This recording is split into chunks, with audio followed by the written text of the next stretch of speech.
Hello, ladies and gentlemen. In today's video, I'm gonna have some actual background gameplay for once. The reason for this video is that I recently did a stream, and for some reason there was quite a few people in my chat who showed up and were like, bro, have you done the new MOC? I swear it's like way harder than before. There's so many people saying they can't clear it. Right.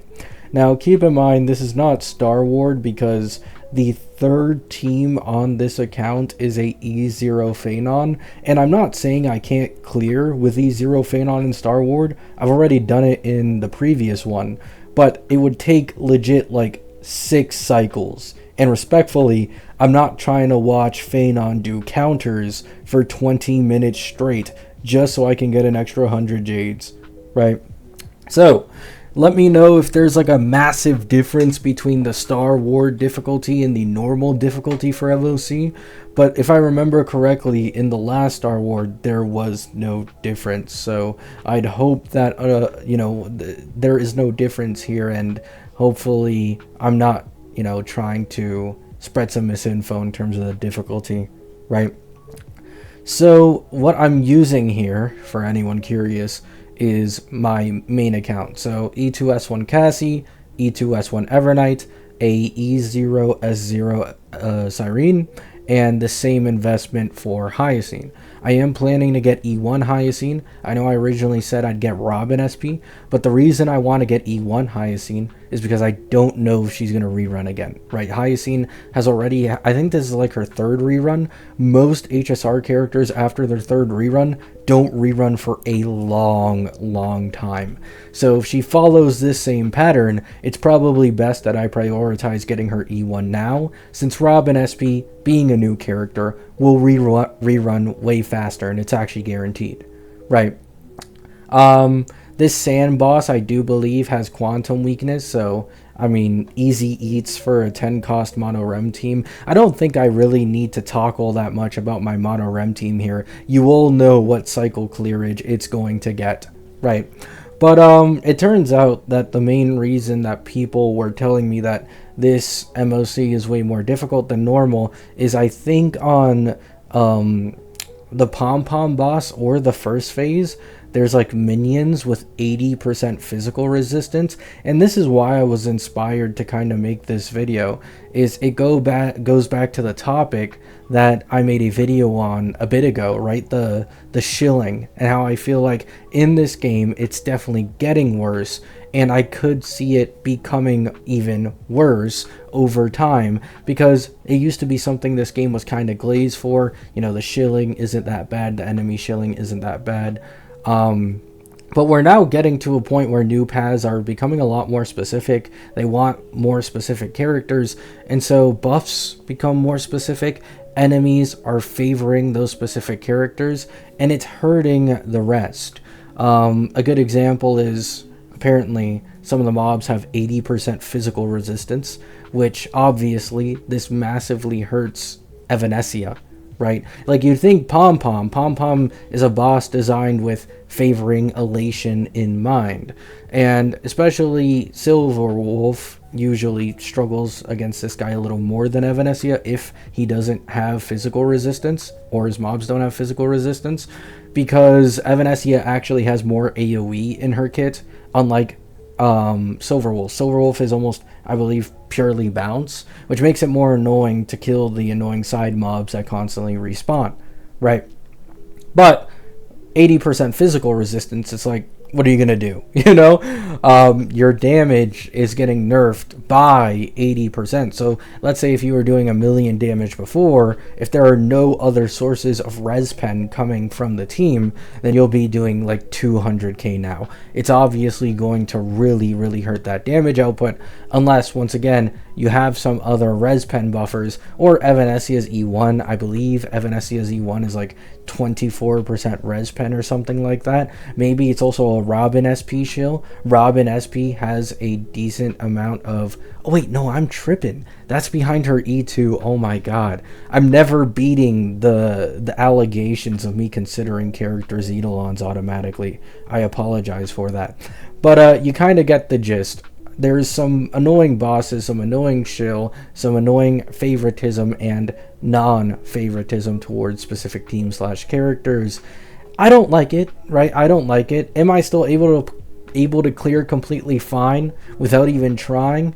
Yes, but that doesn't mean that it's always going to be that way, right? I have a 10 cost mono rem team. I have a 5 cost silver wolf team.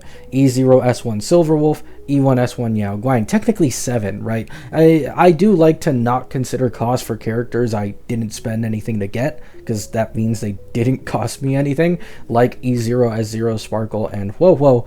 However, nonetheless, I guess to a lot of people's perspective, it is actually a 7 cost team here. Now, of course, with E2 Silver Wolf, this would have been leagues easier, but that is completely besides the point, because you shouldn't be expected to pull an E2 of a new DPS for you to achieve that. Now, of course, I'm not saying that my performance with Silver Wolf here is the concrete opinion, right? Because it isn't. I don't play this game anymore. I'm just going to be dead honest. My gameplay isn't anywhere near on the level as my ability to understand character kits and make predictions for this game's meta, because I just don't play the game. I don't do private servers. I stopped caring about zero cycles like so fucking long ago. It was like midway through Amphorius that I basically gave up on my want to do zero cycles in this game, and I just moved on to other things. So I know for sure this can be minimized to probably like a 1 cycle without too many issues, a 2 cycle. However, the thing is, not everybody is above average, right?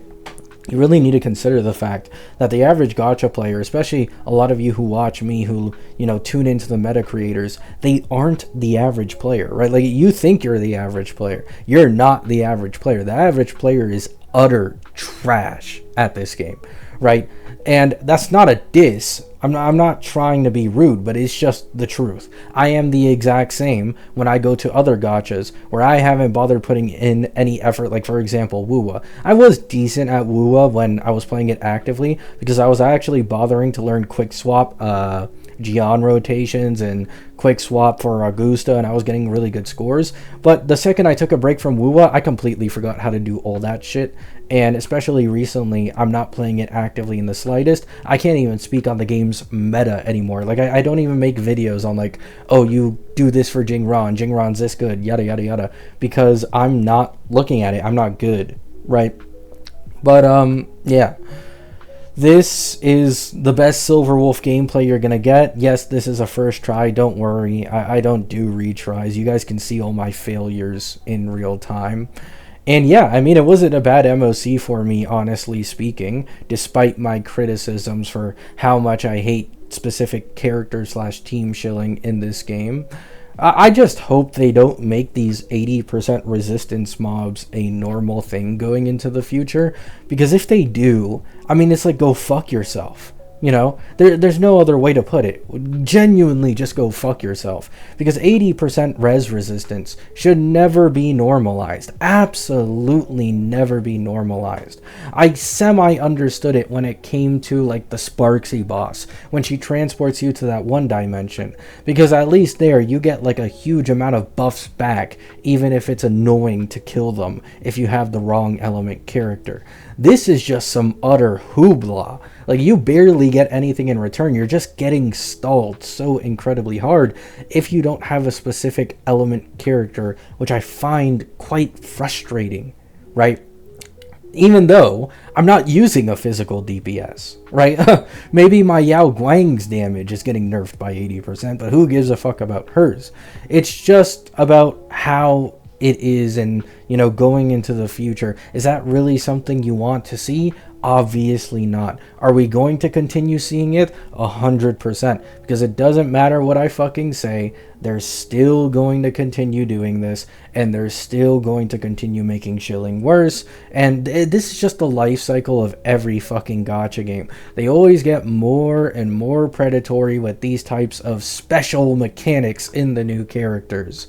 And it just gets worse and worse over time, because over time they're like, you know, Our veterans have a ton of teams, and some of them with good vertical investment. So how do we actually make them want to pull these new characters if they don't need it? Oh, let's completely fuck them over with 80% damage reduction on their attacks, so that they feel like a team that they invested half a year into feels like utter shit and can barely clear.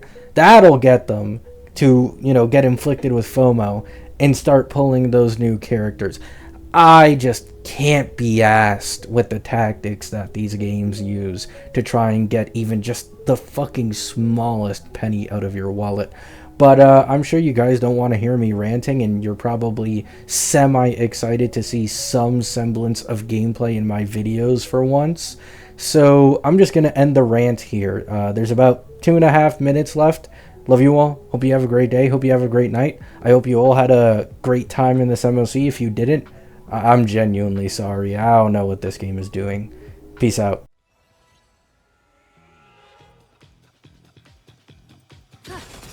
People always observe the heavens with my divinations. This next round, real gaming. That only. Don't thank me. Feast your eyes,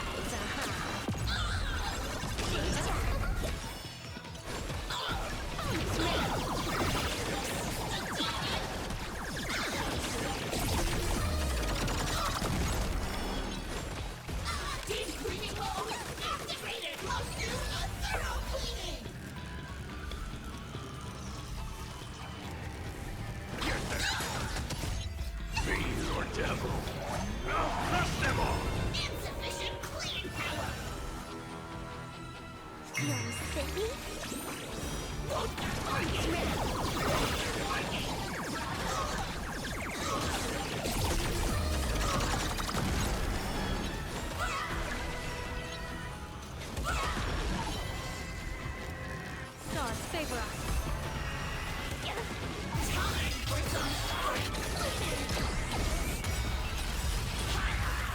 Let's find the answer.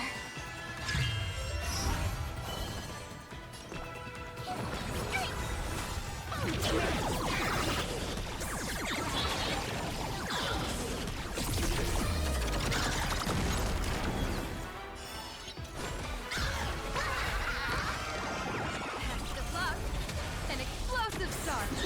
Right to now.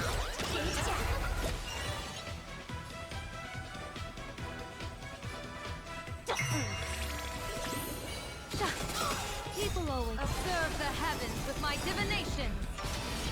This next round, real gaming. That only. Don't thank me.